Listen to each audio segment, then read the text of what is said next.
This is a follow-up video on the SP 500 analyzer application dealing specifically with the industry tab that's currently showing on the screen. The industry worksheet here is intended to do drill down on specific industries that make up a sector. So it's laid out just like the SP 500 minus the watch list area. And we're over here on the SP 500 worksheet. We're dealing with stocks from the SP 500, and then the roll-up information has to do with in this case 50 stocks that are part of the portion of the SP 500 that are viewed over here to the left. Well, the industry worksheet has the same roll-up area over here to the right, and then it's rolling up the information that it sees over here to the left. But unlike the SP 500 worksheet, which is some subset of the overall or top portion of the SP 500, the way the Industries worksheet works is that you select a sector, one of 10 different sectors. Say I pick financials, and then out of the financials I have the option of picking a specific industry that I want to focus in on. So let's say I want to focus in on just banks, and it'll come back. And so now what you're seeing listed is not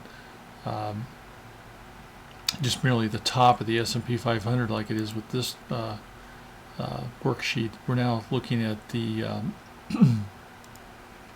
over here now we're now looking at out of the entire S&P 500, independent of what's shown on the S&P 500 worksheet. This has gone out and grabbed all S&P 500 stocks that are in the sector financials and in the industry banks. Now the price difference that you're seeing quoted for a given day has to do with the historical price on this worksheet, which is 122.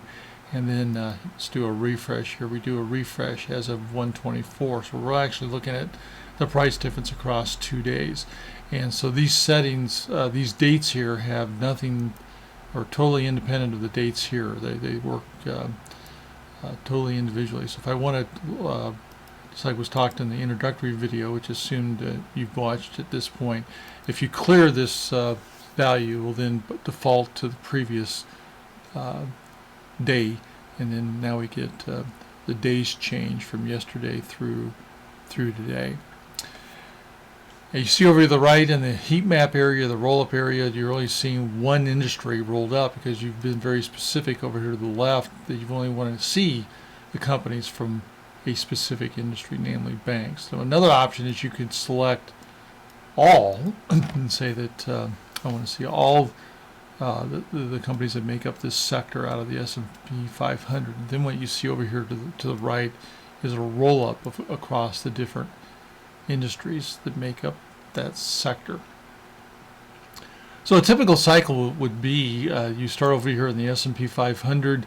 You're looking at stocks. You maybe just done a refresh. In fact, I'm going to go ahead and refresh these current prices to bring me up to right after the close of market today. Then I go over here and look at the roll-up information, and I notice that healthcare's had kind of a rough day relative to the other sectors.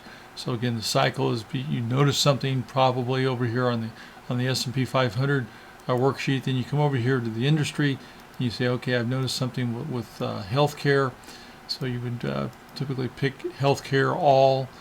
And you can see here that when you repivot, you automatically get it refreshes prices for those new stocks that you're bringing in, and then uses the previously designated historical date, which is 123. Again, if you want to change the date, you can put in an just like with the S&P 500 worksheet. If I wanted to go back to, let's say, 10/05/18, I'd enter it here, and then it would refresh. And now I'm looking at a date change that's and this is for the index up here, and then this is for what's currently under being viewed. So since October 5th till now, got about a 6% drop in the healthcare sector compared to a drop of 8.43. Well, I'm going to go ahead and clear this and let it take the default of previous close date is the historical date that I want to compare.